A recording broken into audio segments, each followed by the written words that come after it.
अस्सलाम वालेकुम। कैसे हैं आप सब? उम्मीद करता हूँ सब खैरियत से होंगे। स्टोरी शुरू करने से पहले आप सब बहन भाइयों से गुजारिश है हमारे चैनल को भी सब्सक्राइब कर लें और साथ में बेल नोटिफिकेशन भी ऑन कर लें। स्टोरी पूरी सुनिएगा। आज की स्टोरी बहुत ख़ास होने वाली है। शौकत ख़ान ने आज खुदकुशी कर ली और अपनी नींद सो गया, मगर आज इसके गांव के मर्दोजन में से कोई भी चैन से नहीं सोया।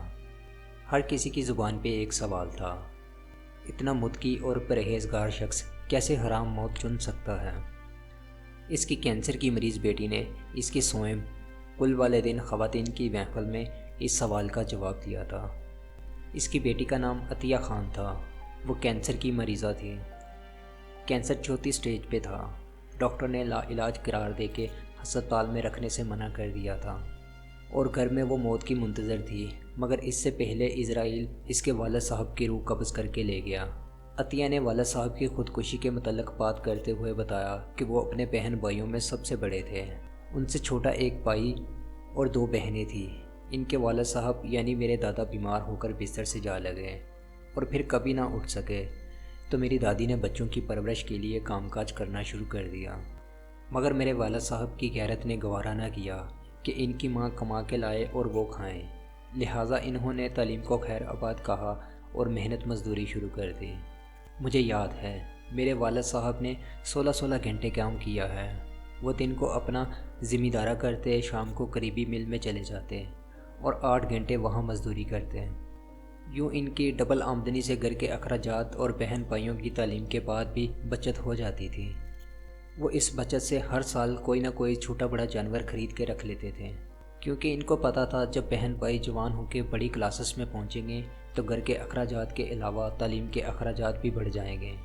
लिहाजा इनकी पॉलिसी कामयाब रही और तकरीबन 10 साल बाद जब मेरे चाचा ने FSC पास किया तो इस वक्त मेरे वालिद साहब के पास 30 के करीब जानवर थे।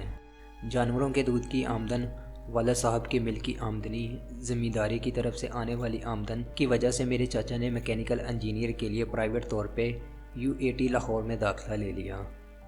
मेरे वालिद साहब के इतने मसाइल थे कि मेरे चाचा की तालीम के लिए इन्हें ना तो कोई जानवर बेचना पड़ा और ना ही कहीं से उधार लेना पड़ा। मगर बाद जब मेरी दोनों पुप्पों ने मेडिकल की फ़ील्ड को चुन लिया तो मेरे वालिद साहब की आमदनी कम पड़ने लगी और आहिस्ता आहिस्ता जानवर बिकने लगे। दूसरी तरफ मेरे वालिद साहब शादी कर चुके थे और हम लोग भी पैदा हो चुके थे, लिहाजा अब घर के अखराजात को भी देखना था। खैर मेरे वालिद साहब के सिवा इस बात की किसी को फ़िक्र न थी। मेरे चाचा इंजीनियर के बाद फ़ारिग हुए तो उन्होंने हैवी इंडस्ट्रीज़ टेक्सला में मुलाजमत इख्तियार कर ली, मगर उन्होंने मेरे वालिद साहब को किसी किस्म की सपोर्ट ना की, बल्कि अपना पैसा जमा करने में लगे ताकि कारोबार कर सकें। मेरे वालिद साहब ने कोई शिकवा ना किया, बल्कि वो खुश थे कि एक दिन इनका भाई कामयाब होकर इनकी ताकत बनेगा।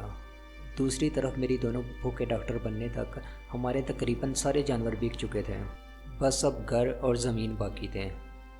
मेरी एक पुप्पो ने तालीम मुकम्मल होते ही शादी कर ली और शोहर के साथ कनाडा मुंतकिल हो गई। उन्होंने हमसे किता तल्लक कर लिया, मुड़ के हमारी खबर न ली, यहाँ तक कि अपनी वालिदा साहिबा यानी हमारी दादी जान की वफ़ात पे भी ना आई। दादी की वफ़ात के बाद दूसरी पुप्पो ने भी लंदन जाकर तालीम हासिल करने की ज़िद लगा ली, तो मेरे वालिद साहब ने ज़मीन से अपना और छोटी इसी पुप्पो का हिस्सा बेच के इन्हें भी लंदन भेज दिया और ख़ुद खाली हाथ रह गए। अब सिर्फ मिल वाली मुलाजमत, बाकी दूसरे भाई और बहन की ज़मीन थी जिस पे काश्तकारी करके इन्होंने हमें खिलाना पिलाना शुरू कर दिया, मगर हम दोनों बहन भाइयों की तालीम छुड़वा दी। मैंने पढ़ने की ज़िद की तो मेरे वालिद साहब रोने लगे और हाथ जोड़ के कहा, ये हक़ मुझे माफ़ कर दो। लिहाजा हम दोनों बहन भाइयों ने वालिद साहब के पाँव चूम के सीने से लगा लिए और मुड़ के कभी पढ़ाई का ना सोचा। मेरे वालिद साहब ने मैट्रिक तक मेरे भाई को पढ़ाया। जब मेरा भाई मैट्रिक में था तो बाकी तीनों बहन भाइयों ने ज़मीन और घर से हिस्सा मांग लिया। मेरे वालिद साहब के पास इतने पैसे तो नहीं थे कि पैसे दे के घर रख लेते, और छोटी पुप्पो की ज़मीन वो पहले ही बेच चुके थे, लिहाजा बाकी ज़मीन दोनों बहन भाइयों को दी और घर इन तीनों बहन भाइयों को दे के हमें साथ लिया और किसी दोस्त के खाली घर में मुंतकिल हो गए। मेरे चाचा ने अपनी दोनों बहनों के साथ मिलकर एक टेक्सला में मिल लगाई और अपना कारोबार शुरू कर दिया। आज वो शहर की जानी मानी शख्सियत हैं। खैर वक्त गुज़रता है और मैं दिमाग के कैंसर की मरीज़ा बन जाती हूँ।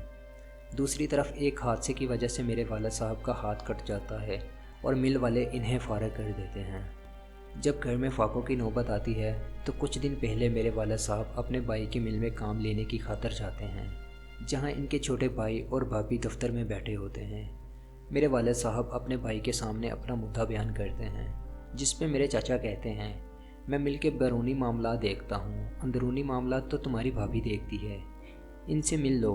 मेरी चाची मेरे वालिद साहब को देखते ही कहती है, तुम्हारा तो एक हाथ ही नहीं है, तुम क्या काम कर सकते हो?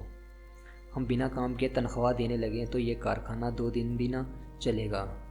मेरे वालिद साहब मदद तलब नज़रों से भाई की तरफ देखते हैं और बताते हैं कि इनके घर में फाके हैं। कैंसर ज़दा बेटी 2 दिन से भूखी है। मगर मेरे चाचा के दिल में कोई रहम पैदा नहीं होता और वो माजर करते हुए कहता है, हमको तो वर्कर्स की ज़रूरत नहीं है, तुम्हें अपने दोस्त की मिल में सफाई करने वाला रखवा सकता हूँ, मगर एक हाथ से मजदूर इंसान सफाई कैसे करेगा? तुम ऐसा करो, कल अपने बेटे और बेटी को इसकी मिल में भेज देना, मैं कॉल कर दूँगा। अपने छोटे भाई, जिसकी खातिर इन्होंने अपना सब कुछ बल्कि अपनी औलाद का भी सब कुछ कुर्बान कर दिया था, इसके इस कदर सर्द रवैये ने इन्हें अंदर से तोड़ के रख दिया। वापस आके सारी रात हमसे दुख बांटते रहे और फिर सुबह उठे तो पता चला वालिद साहब खुदकुशी करके अपनी नींद सो चुके हैं। मैं यहाँ बैठी हुई सब बहन भाइयों से इल्तिजा करती हूँ, खुदारा बड़े भाइयों का एहसान याद रखें, और भाइयों से कहती हूँ खुदारा अपनी औलाद का हक भी अपने भाइयों पर कुर्बान ना किया करें, वरना बाद में फ़कत पछतावा होगा। आपकी लाश घर में पड़ी होगी और आपकी कैंसर ज़दा बेटी रस्सी की मदद से सर को बांधे हुए लोगों के घरों में जाके पैसे मांग रही होगी ताकि अपने वालिद के लिए कफन खरीद सके। इसके साथ ही अतिया मुंह के बल ज़मीन पे गिरी और मर गई। अब की बार अतिया के बहन भाई अतिया के कफन के लिए पैसे मांग रहे थे।